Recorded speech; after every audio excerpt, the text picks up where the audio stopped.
All right. What are we talking about what do people like us get involved in with people that are trying to do their job in a useful way? What do we think about? The job isn't going quite as well as it could. There are things that you'd like to have happen that haven't been happening, and just the opposite, things that you don't want to happen that have been happening. And the sense that you need more levers that work. And finally, I don't think anybody in the room would deny that things have got a hell of a lot more complicated. The rate of change is part of that. Technology drives that, communication drives that, the complexity of our society, and I don't know if anybody would, and I'll talk about this in detail, would say that Nebraska today is Nebraska 40 years ago, or even 10 years ago. There we go. And we are wrestling with technology this very day. All right. Robustness is a very important thing in my business, because what you're really looking for, it's almost like, I don't know if anybody saw that bizarre incident on Jeopardy where they pulled in a huge IBM computer and it beat everybody that had ever won. I think it was 4 or 5 weeks ago. They geared that computer to answer the question when it reached 50%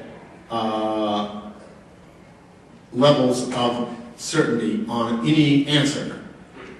We are working in situations where you're working with 20%, 30%. My point here is that you really need to go with your best choice, but your best choice is not always your ideal choice.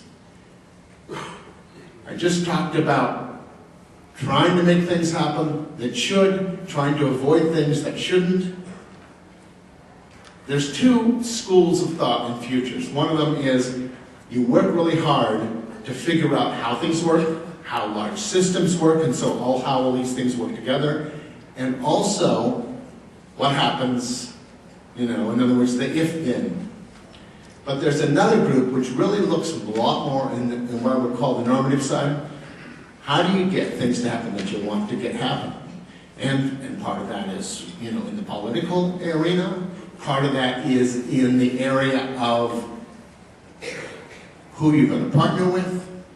But essentially, the issue in that area is how do you figure out how to minimize damage, maximize good outcomes, and hopefully we can talk about that today in ways that make sense to you.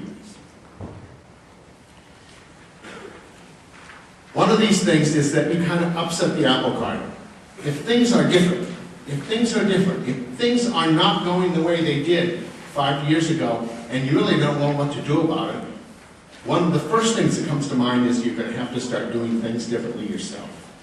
And that takes a creative mind. We'll talk more about that. That takes a look in ways you haven't looked before, challenging your assumptions, getting new people involved, getting young people involved. How do you look forward to the future with the resources you need and the information you need?